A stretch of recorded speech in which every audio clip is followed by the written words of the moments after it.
नमस्कार दोस्तों, स्वागत है आपके YouTube channel top trending GK में। दोस्तों इस वीडियो में देखने वाले हैं रेलवे एनटीपीसी सिविल 2 एग्जाम। आज जो आपके 13 जून 2022 को प्रथम पारी में हुआ है।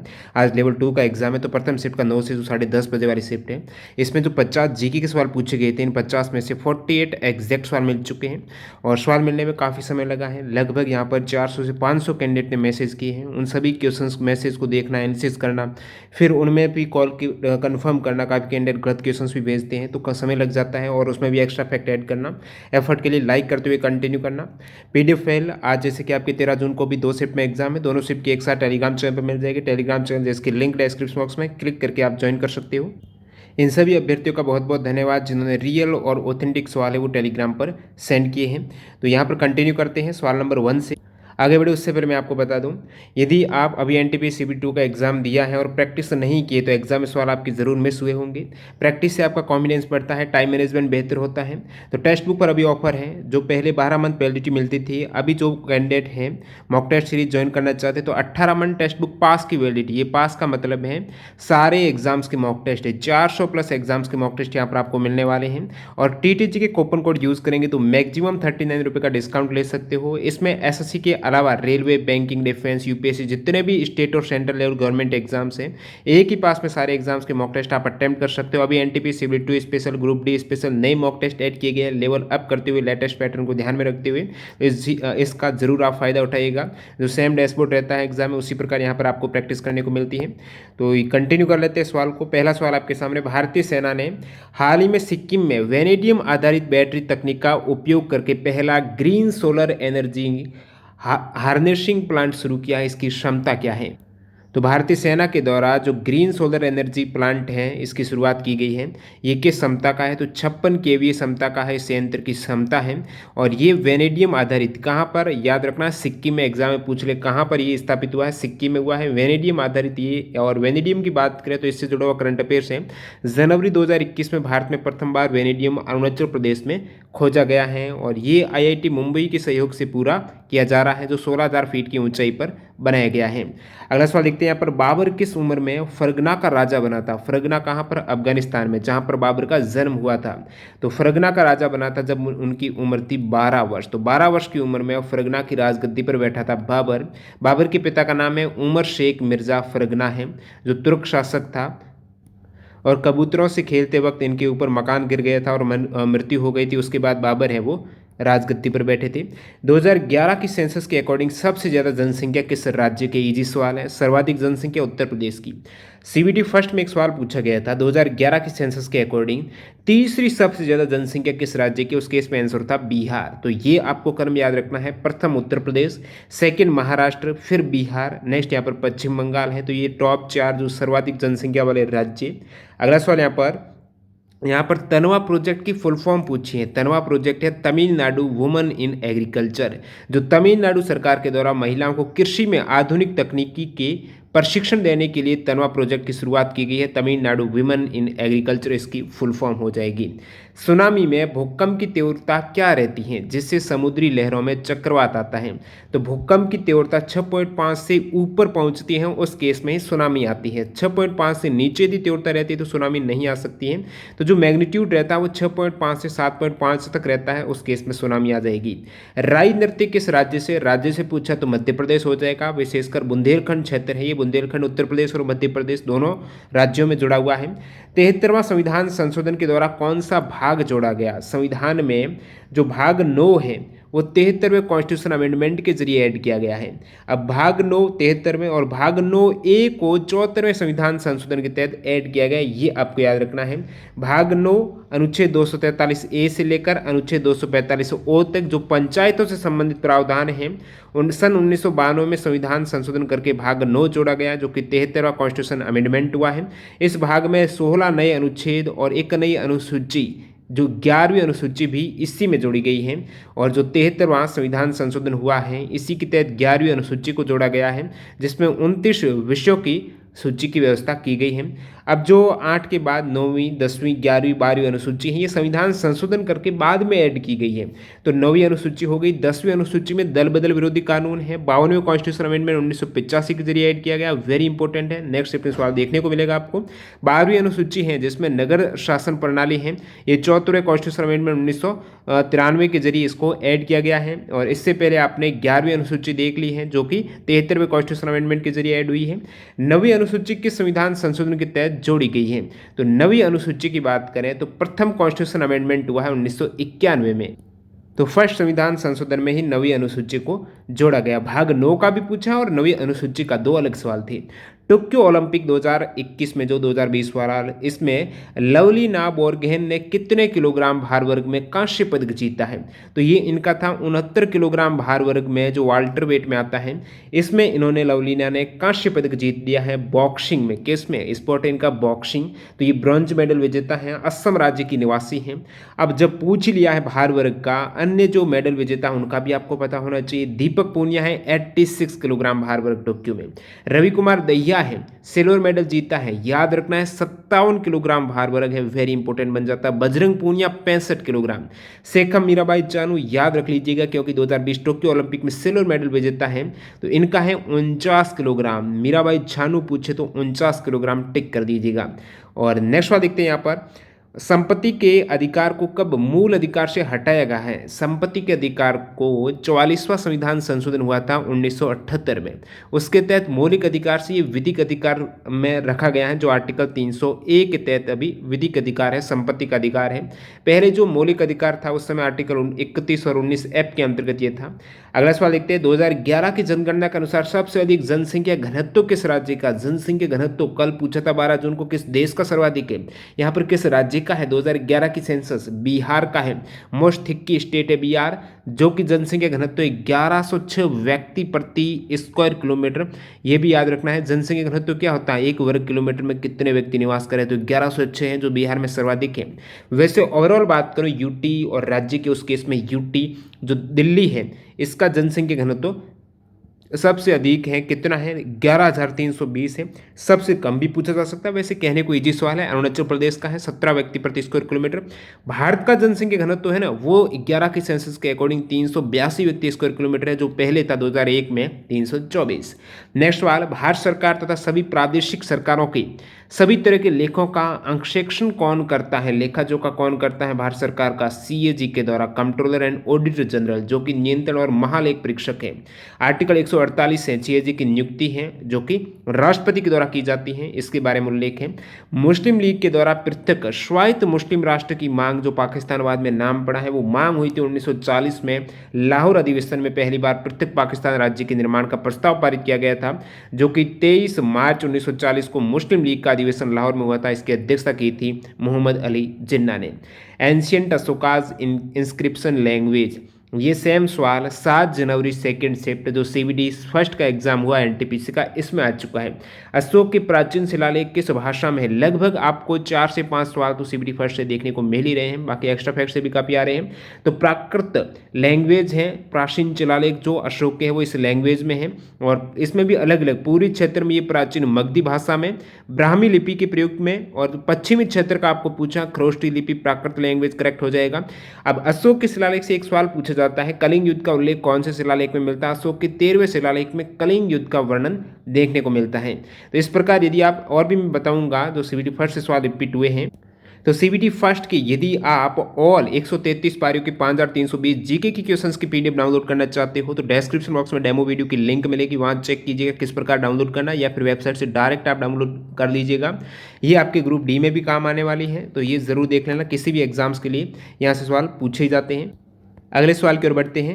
सत्य शोधक समाज है, ये भी 6 अप्रैल सेकंड शिफ्ट में आ चुका है सीबीटी फर्स्ट में। ज्योतिराव फुल्ले के द्वारा ये संस्थापक है सत्य शोधक समाज, जो कि 1873 में स्थापित हुआ है, पुणे में हुआ था। राष्ट्रपति पर महाभियोग चलाने की प्रक्रिया पद का दुरुपयोग करता है, उस केस में वो कहाँ से शुरू कर सकते हैं? तो ये किसी भी सदन से, इधर आप लोकसभा से कर सकते हो या फिर राज्यसभा से। इसमें भी 2/3 बहुमत के द्वारा ये संकल्प है वो पारित होना चाहिए। दूसरी पंचवर्षीय योजना का लक्ष्य वास्तविक राष्ट्रीय आय में कितने फीसदी की सालाना वृद्धि करना रखा गया था? 25% सालाना वृद्धि। जो यहाँ पर वास्तविक राष्ट्रीय आय में 25% की वृद्धि है। दूसरी योजना के मुख्य उद्देश्य 5 साल की अवधि में वास्तविक राष्ट्रीय आय में 25% की वृद्धि करना इसका उद्देश्य था। और अब देखिए विकास में बात करूं, विकास का लक्ष्य अलग अलग रखा जाता है, जैसे कि द्वितीय पंचवर्षीय योजना है, ये तो 1956 से 61 वाली है। पीसी महान जो मॉडल का पूछा जाता है, महालनोबिस मॉडल पर आधारित। जो प्रथम पंचवर्षीय योजना है, इसमें सरकार का लक्ष्य था 2.1। लक्ष्य रखना अलग बात है, हासिल कितना हुआ है, तो बाद में ये लक्ष्य वृद्धि हो गई थी, 3.6% वृद्धि हुई है। तीसरी पंचवर्षीय योजना जॉन सैंडी और सुखमय चक्रवर्ती मॉडल पर आधारित है। लक्ष्य था 5.6 का, वृद्धि हुई 2.84 का। तो ये लक्ष्य जरूर याद रखना, एग्जाम आ जाता है कितना लक्ष्य रखा गया है। और बात करूं यहाँ पर 12वीं पंचवर्षीय योजना में सालाना 10% का आर्थिक विकास दर हासिल करने का लक्ष्य निर्धारित किया गया था। 11वीं में 8.1 का रखा गया था, 7.9 हासिल हुआ। 10वीं में 8 का था, 7.7 हुआ है। अगला सवाल देखते हैं यहाँ पर 2021 कोपा अमेरिका विजेता। अब देखिए सेम सवाल 2019 का पूछा गया था सीबीटी फर्स्ट में, 21 जनवरी में पूछा गया था। उसमें आंसर था ब्राजील। अब की बार 21 में जीत लिया है अर्जेंटीना ने। पहले 19 में ब्राजील ने जीता, अब की बार ब्राजील उपविजेता रहा। तीसरे स्थान पर पेरू है, उसमें पेरू उपविजेता था। बेस्ट प्लेयर कोपा अमेरिका जो फुटबॉल एक तरीके से टूर्नामेंट है, तो बेस्ट प्लेयर है इसमें लियोनल मेसी है, अर्जेंटीना का best player award. Best goalkeeper है वो मार्टिन्स है, ये भी अर्जेंटीना से है। ये हुए कहाँ पर है कोपा अमेरिका, तो ब्राजील में हुआ है जून जुलाई 21 में। जापान में माउंट फूजी किस प्रकार का माउंटेन है? माउंट फूजी है ये एक्टिव वोल्केनो, सक्रिय ज्वालामुखी पर्वत हो जाएगा, जिसकी ऊंचाई 3776 मीटर है। ये जापान का सबसे हाईएस्ट, सबसे ऊंचा पर्वत है माउंट फ्यूजी, जो कि एक्टिव वोल्केनो है, सक्रिय ज्वालामुखी पर्वत की बात करें। विश्व के प्रमुख जो वोल्केनो माउंटेन है, ज्वालामुखी पर्वत, एग्जाम में आता है निम्नलिखित में से कौन सा ज्वालामुखी पर्वत नहीं है, कौन सा है, तो उसमें प्रमुख रूप से कहाँ कहाँ पर है, जैसे माउंट फूजी टोक्यो जापान में, मोना लाओ हवाई में है, माउंट वेसुविस है ये इटली में है, मेयॉन वोल्केनो है ये फिलीपींस में है, माउंट एस्टी हेलेंस है यूएसए वाशिंगटन में है। तो ये सभी आपको पता होना चाहिए। एटना से काफ़ी बार आता है, सिसिली इटली में है एटना। अगला सवाल लिखते हैं यहाँ पर माउंट आबू किस पर्वतमाला का हिस्सा? माउंट आबू की बात करें तो अरावली का हिस्सा है। अरावली का सर्वोच्च शिखर जो गुरु शिखर है ना, वो माउंट आबू में ही है। माउंट आबू सिरोही राजस्थान में। किस राज्य में मकर संक्रांति के त्यौहार को पौष संक्रांति के रूप में मनाया जाता है? मकर संक्रांति को पौष संक्रांति, जो 14 या 15 जनवरी को पड़ती है ना मकर संक्रांति, उसको पौष संक्रांति कहा जाता है पश्चिम बंगाल में। गुजरात में मकर संक्रांति के त्यौहार को एज ए सूर्य उत्तरायण के नाम से, उत्तरायण, सूर्य उत्तरायण गुजरात में कहा जाता है। मकर संक्रांति को मकर संक्रमण कहा जाता है दक्षिण भारत के कर्नाटक राज्य में। मकर संक्रांति को बिहू त्योहार के रूप में मनाते हैं असम में। तमिलनाडु में इसे पोंगल के रूप में मनाया जाता है मकर संक्रांति को। और मकर संक्रांति से एक दिन पहले आपको पता है लोहड़ी मनाई जाती है, जो दिल्ली, पंजाब, हरियाणा में। राष्ट्रीय फ्लोरेंस नाइटिंगेल पुरस्कार 2020 किसे दिया गया है? वैसे कहने को ये पुरस्कार है 51 को दिया गया है, लेकिन सवाल में स्पेशल मेंशन था जो सैन्य नर्सिंग सेवा की यहाँ पर महिला है, नर्सें हैं, इनको मिला है। तो ये राष्ट्रीय फ्लोरेंस नाइटिंगेल पुरस्कार 2020 सैन्य से जुड़ा है, जो कि एसवी सरस्वती को दिया गया है। ये सैन्य नर्सिंग सेवा के उप महानिदेशक ब्रिगेडियर पद पर हैं एसवी सरस्वती को राष्ट्रीय फ्लोरेंस नाइटिंगेल पुरस्कार, सर्वोच्च राष्ट्रीय सम्मान जो एक नर्स प्राप्त कर सकती है। और ये अवार्ड 2020 में 21 पुरस्कार विजेता को दिया गया है। 21 में भी काफ़ी को दिया गया है, जिसमें एक भानुमति घेवला को भी मिला है, जो काफ़ी न्यूज़ में है। अगला सवाल, ऋग्वेद में 1028 सूक्त के साथ कितने मंडल है? 10 मंडल, 1028 सूक्त और 10,580 या फिर लगभग 600 के आसपास मंत्र हैं। तेलंगाना किस स्टेट से अलग होकर नया राज्य बना? इजी सवाल है। आंध्र प्रदेश से अलग हुआ था, 2 जून 2014 को ये राज्य बना। कंप्यूटर में रेडू शॉर्टकट की, अंडू और रीडू आपने सुना होगा। रीडू है कंट्रोल वाई और अंडू है कंट्रोल जेड। कोई भी आप एंट्री कर रहे हो कंप्यूटर में, जैसे कि आपने लिख दिया भोजन के रूप में किया जाता है, अब आप चाहते हो उसको डिलीट करना, तो आप कंट्रोल जेड करेंगे तो ये गायब हो सकता है। फिर आप चाहेंगे वो सही एंट्री थी, वापस ले आए, तो कंट्रोल वाई कीजिएगा, वो रिड्डू हो जाएगा। शैवाल जिसका उपयोग अंतरिक्ष यात्रियों के द्वारा भोजन के रूप में किया जाता है, 2 विकल्प ऑप्शन में थे, क्लोरेला और स्पुरुलिना। ये दोनों ही उपयोग हैं एज ए, इसमें प्रोटीन रहता है, जो प्रोटीन रिच ये शैवाल हैं, उपयोग अंतरिक्ष यात्री करते हैं। कंप्यूटर निर्देश लाने और निष्पादित करने के लिए जो समय लगता है उसे क्या कहते हैं? एसएच टाइम का पूछा है। Amount of time it take the processor to, जो प्रोसेसर है डाटा को रीड करता है, इंस्ट्रक्शन को रीड करता है, मेमोरी है, इसमें इंफॉर्मेशन जो जाती है वो टाइम लगता है प्रोसेसिंग, उसे एसएच टाइम कहेंगे। Which of the following is not related to mining of iron? तो आपने देखा कंप्यूटर के 2 सवाल अंडू रेड्डी वाला हो गया, एक एसएच टाइम वाला। कौन सा यहाँ पर इस्पात संयंत्र नहीं है। कहाँ पर? भिलाई में है, जमशेदपुर में है, राउरकेला में है, सूरत में नहीं है, तो सूरत करेक्ट है। अब देखिए इस्पात संयंत्र जैसे भिलाई इस्पात कारखाना छत्तीसगढ़, दुर्गापुर पश्चिम बंगाल, राउरकेला उड़ीसा, बोकारो झारखंड, इसको है पश्चिम बंगाल, एलॉय है पश्चिम बंगाल, सेलम इस्पात तमिलनाडु है, विश्वेश्वरैया है ये आपके कर्नाटक में है। और जो इस्पात संयंत्र से संबंधित जो SAIL है वो 19 जनवरी 1954 को स्थापित है, नई दिल्ली में हेडक्वार्टर है। राष्ट्रीय जलमार्ग एक प्रयागराज को किससे जोड़ता है? CBT फर्स्ट में न जाने कितनी सेट में ये सवाल आया था। तो ये नेशनल वाटरवे फर्स्ट है, प्रयागराज है, इसको हल्दिया से कनेक्ट करता है। गंगा भागीरथी हुगली नदियों से बहती हैं इस राष्ट्रीय जलमार्ग से। ये यूपी बिहार झारखंड पश्चिम बंगाल कवर करता हुआ 1620 किलोमीटर की इसकी लंबाई है। नेशनल वाटरवे 2 की बात करें तो सदिया को ढुबरी से जोड़ता है। नदी कौन सी इंपॉर्टेंट है? ब्रह्मपुत्र नदी है नेशनल वाटरवे 2 में। गंगा भागीरथी हुगली है फर्स्ट में। नेशनल वाटरवे 2 सदिया ढुबरी को जोड़ता है, प्रयागराज हल्दिया को फर्स्ट जोड़ता है। सेकंड, ये लंबाई भी पूछा गया था CBT फर्स्ट में, 891 किलोमीटर है। थर्ड, जो कोलम कोझिकोड को जोड़ता है केरल से, 205 किलोमीटर लंबाई है कोलम कोझिकोड, थर्ड केरल में है। जो 5 वाला है ये उड़ीसा पश्चिम बंगाल को राज्यों में बहता है, 623 किलोमीटर लंबाई है। कुल 111 नेशनल वाटरवे हैं। जो भारतीय अंतर्देशीय जलमार्ग प्राधिकरण है 1986 में स्थापित, हेडक्वार्टर नोएडा उत्तर प्रदेश में है। पंडित जसराज किस घराने से संबंधित है? मेवाती घराना, पंडित जसराज मेवाती घराना। एक सवाल पूछा जाता पंडित भीमसेन जोशी, काफ़ी घराने हैं, ग्वालियर है, मेवाती हैं, किराना हैं। तो इस प्रकार आपको याद रखना है, अलग अलग नाम आते हैं संगीतकार के जो घराना से जुड़े हुए हैं, वो सारे जयपुर घराना, ये सभी आपको याद ही रखना है। पंडित भीमसेन जोशी किराना घराने के महत्वपूर्ण शास्त्रीय वादक रहे हैं, गायक रहे हैं। भारत का 61वां सॉफ्टवेयर टेक्नोलॉजी पार्क कौन सा पूछा है? 61वां सॉफ्टवेयर टेक्नोलॉजी पार्क कहाँ पर खोला गया है? कोहिमा नागालैंड में, सितंबर 2021 का करंट अफेयर्स है ये। ISSF वर्ल्ड कप 2021 है, इसमें भी अलग अलग है world cup, first second third fourth fifth final. तो ISSF वर्ल्ड कप 2021 जो फर्स्ट है वो नई दिल्ली में, जैसे 20 का सेकेंड वर्ल्ड कप है ISSF का, वो नई दिल्ली में हुआ था। इसमें भी अलग अलग है, पिस्टल का अलग है, वो सारे होते हैं। राजा पुरूरवा तथा उर्वशी का प्रेम और उनके विवाह की कथा कालिदास के किस नाटक में है? राजा पुरूरवा और उर्वशी के प्रेम और विवाह की कथा है विक्रम और स्वयं कालिदास के नाटक में। इटालियन ग्रैंड प्रिक्स 2021 किसने जीता है? डेनियल रिकेर्डो ने जीता है इटालियन ग्रैंड प्रिक्स, ऑस्ट्रेलिया के ये खिलाड़ी हैं। 1944 में गांधीवादी योजना की व्याख्या किसके द्वारा की गई है? गांधीवादी योजना की व्याख्या 1944 में श्रीमन नारायण अग्रवाल के द्वारा। नववर्ष से संबंधित राज्य का सही मिलान है, CBT फर्स्ट में ये सवाल आ चुका है, वहीं से फैक्ट उठाया डायरेक्ट मैंने। तो नववर्ष संबंधित एक तो आपकी विकल्प में दे रखा था, ये वाला था जो गुड़ी पड़वा का दे रखा था, एक आपके विश्व का दे रखा था, और एक ये वैशाख का दे रखा था। तो ये सभी याद रखना है। मैं बताऊं पुथुंडू नववर्ष है, ये तमिल नववर्ष को कहा जाता है पुथुंडू। और जो बंगाली कैलेंडर में न्यू ईयर है वो होता है पोहेला वैशाख है। और मराठी में या फिर कोंकणी हिंदू में जो चैत्र मास की शुक्ल प्रतिपदा को गुड़ी पड़वा या फिर इसे वर्ष प्रतिपदा उगादि कहा जाता है, वो हिंदू नववर्ष है मराठी में। महाराष्ट्र केरल में जो नववर्ष है उसे विशु कहेंगे। तो जो राज्य से सही मिलान नहीं था वो सिलेक्ट करना था। वर्ल्ड में सबसे अधिक दूध उत्पादन करने वाला देश कौन सा है? सर्वाधिक दूध उत्पादन भारत है, भारत करेक्ट आंसर है। ग्लोबली जितना भी दूध उत्पादित होता है उसका 22% है। कितना ज़्यादा वैश्विक उत्पादन के साथ दुनिया का सबसे बड़ा दूध उत्पादक है। इसके बाद USA है, भारत के बाद सेकंड USA है। अब भारत में भी सर्वाधिक दूध उत्पादन होता है उत्तर प्रदेश में, पूरे भारत का 18% उत्तर प्रदेश, फिर राजस्थान की बारी। नेक्स्ट सवाल है 37 डिग्री सेंटीग्रेड को फ़ारेनहाइट में बदलना है। फॉर्मूला याद रखिएगा, F-32/9 बराबर C/5।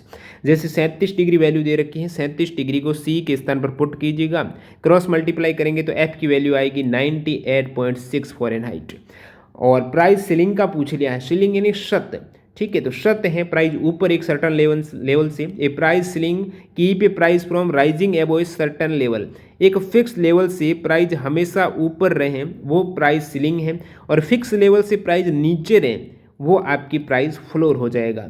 कृषि कचरे से जैव ईंटों से बनी भारत की पहली इमारत का उद्घाटन किस IIT में किया गया? कृषि कचरे से ये जैव बायो जो ब्रिक्स हैं उनसे बनी हुई भारत की पहली बिल्डिंग है, इसका उद्घाटन है, या फिर ये बिल्डिंग किस IIT के द्वारा? IIT हैदराबाद के द्वारा, सितंबर 2021 का current affairs.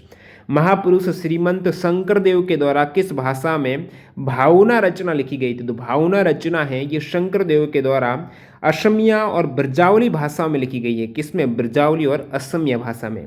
मोनोपॉलिसीज and restrictive trade practice act, MRTP act, same सवाल सीबीटी फर्स्ट में आ चुका। सीबीटी फर्स्ट से काफ़ी सवाल रिपीट हुए। एमआरटीपी एक्ट कब पारित हुआ है? आप कहेंगे 1969 में। पूर्णतः लागू हुआ है प्रभाव रूप से 1970 में। और ये राघवन समिति की अनुशंसा पर एकाधिकार तथा अवरोधक व्यापार व्यवहार अधिनियम है, ये एमआरटीपी एक्ट 1969 वाला। अभी यहाँ पर इसको निरस्त करके प्रतिस्पर्धा अधिनियम 2002 लाया गया था।